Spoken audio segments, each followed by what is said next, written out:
Sa Re Ga Ma Pa little champion season 5ல இந்த வாரம் அபிஷேகாவுக்கு கிடைச்சக்கூடிய விருது பல பேர் மத்தியில் அதிர்ச்சி ஏற்படுத்தியிருக்கு. அதே மாதிரி இப்போ எக்கச்சக்கமானவங்க அபிஷேகாவுக்கு பாராட்டு தெரிவிக்க ஆரம்பிச்சிருக்காங்க. சரிகமபா லிட்டில் சாம்பியன் சீசன் 5ல இந்த வாரம் மௌன ராகங்கள் அப்படிங்கிற அடிப்படையில் ஒரு சுற்று நடத்தியிருக்காங்க. அந்த சுற்றுல ஒரு போட்டியாளர்களும் அவங்களுடைய தனித்துவமான பெர்ஃபார்மன்ஸை கொடுத்தது மட்டும் இல்லாமல் பல பேருக்கு பல கேட்டகரியில் சில விருதுகளும் கொடுக்கப்பட்டிருக்கு. உதாரணத்துக்கு இந்த வாரம் Abhisheka best performer of the week அப்படிங்கிற அவார்டு வாங்கியிருக்காங்க.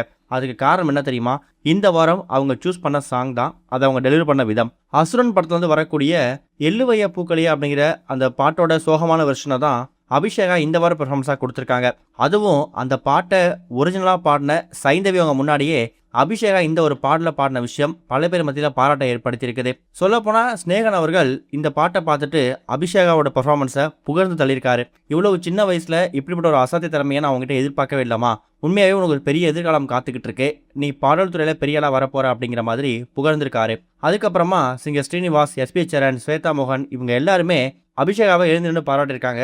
சைந்தவி அவங்க ஸ்டேஜுக்கே போயிட்டு நான் பாடின மாதிரியே இருந்துச்சு, நான் சின்ன வயசுல இருந்து பாடிந்தேன்னா அது இப்படி தான் இருந்திருக்கும் அப்படிங்கிற மாதிரி ரொம்ப எமோஷனலாக பேசி அபிஷேகை ஹக் பண்ணி அவங்க பாராட்டையும் அன்பையும் தெரிவிச்சிருக்காங்க. இந்த பாட்டை பாடும்போது எனக்கு என்னோட நினைவுகள் ஞாபகத்துக்கு வருது அப்படின்னு சொல்லிட்டு ஸ்டேஜுக்கே போயிட்டு ரொம்ப சைந்தவி எமோஷனாக ஃபீல் பண்ணியிருக்காங்க. அதுக்கப்புறம் அந்த பாட்டை சைந்தவி அப்புறம் அபிஷேக் அவங்க ரெண்டு பேருமே ஒன்றா ஸ்டேஜில் பெர்ஃபார்மன்ஸ் பண்ணியிருக்காங்க. இந்த மாதிரி பெர்ஃபார்மன்ஸை நீ அடிக்கடி கொடுத்துக்கிட்டே இரு, கண்டிப்பாக இந்த சரிகமபா லிட்டில் சாம்பியன் சீசன் 5ஓட ஒரு உயரத்துக்கு நீ போக முடியும் அப்படிங்கிற மாதிரி சைந்தவி அவங்களும் ஸ்டேஜுக்கே போயிட்டு அபிஷேகாவை பாராட்டியிருக்காங்க. ஸ்னேகன் அவர்களும் அபிஷேகாவை ஒரு ஸ்பெஷல் கிஃப்டட் சைல்டு அப்படிங்கிற மாதிரி சொல்லி பாராட்டியிருக்காரு. இந்த வாரம் அபிஷேகாவுக்கு பாராட்டு மழை குவிஞ்சிருக்கு. இப்போ இருக்கக்கூடிய 12 போட்டியாளர்களில் அடுத்த டாப் 10 வந்து எலிமினேட் பண்ண போகிறாங்க. உங்களோட ஃபேவரட் கண்டஸ்டன்ட் யாரு? இந்த வாரம் அபிஷேகாவுக்கு best performer of the week கொடுத்ததை பற்றி நீங்கள் என்ன நினைக்கிறீங்க அப்படிங்கிற கருத்துக்களை மறக்காம கமெண்ட்ல மென்ஷன் பண்ணுங்க. இது ஒரு பக்கம் இருக்க, லெஜண்ட் சரவணன் அவர்களோட லீடர் திரைப்படம் 3 நாட்களில் எவ்வளவு வசூல் செஞ்சிருக்கு அப்படிங்கிறது இப்போ அஃபிஷியலாக கன்ஃபார்ம் ஆயிருக்கு. லெஜண்ட் சரவணன் தமிழ் சினிமாவில் வளர்ந்து வரும் நடிகர்களில் முக்கியமாக ஒருத்தவர். 2022ஆம் வருஷம் வெளிவந்த லெஜண்ட் திரைப்படத்து மூலமா ஹீரோவா அறிமுகமானார். அந்த படத்தை தான் அவர் தயாரிச்சிருந்தாரு. பெரிதும் எதிர்பார்க்க லெஜண்ட் திரைப்படம் எதிர்பார்த்த அளவுக்கு வெற்றி பெறல. ஒரு கலரான விமர்சனம் அந்த படத்துக்கு வந்துச்சு. அதை தொடர்ந்து முதல் படத்துல தான் சந்திச்ச விமர்சனங்கள்லாம் தள்ளி வச்சுட்டு ஒரு பயங்கரமான கம்பேக் வந்து லெஜண்ட் சரவணன் கொடுத்துருக்காரு.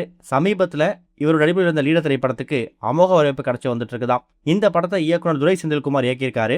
எக்கச்சக்கமானவங்க இந்த படத்தை நடிச்சிருக்காங்க. சொல்ல போனா லீடர் திரைப்படத்தோட வசூலை வந்து நம்ம முதல் நாளே பார்த்து வந்துட்டு இருக்கோம். இந்த திரைப்படம் வெளியாகி எடுத்துகிட்ட 3 நாட்கள் ஆகுது. 3 நாட்களில் உலக அளவில் இந்த திரைப்படம் வந்து 6 கோடி ரூபாய் வசூல் செஞ்சிருக்குதான். இது வந்து இந்த படத்துக்கான ஒரு நல்ல ஓப்பனிங் அப்படிங்கிற மாதிரியும் இனி வரக்கூடிய நாட்களில் இந்த படத்துக்கான வசூல் வேட்டை அதிகமாகும் அப்படிங்கிறது இப்போ கன்ஃபார்ம் ஆயிருக்கு. இது வரைக்கும் கனெக்டிங் டிவிக்கு சப்ஸ்கிரைப் பண்ணனா மறக்காம சப்ஸ்கிரைப் பண்ணிக்கங்க. உடனடி அப்டேட்ஸ் பெறுவதற்கு நோட்டிஃபிகேஷன் பெல்லையும் கிளிக் பண்ணிக்கங்க.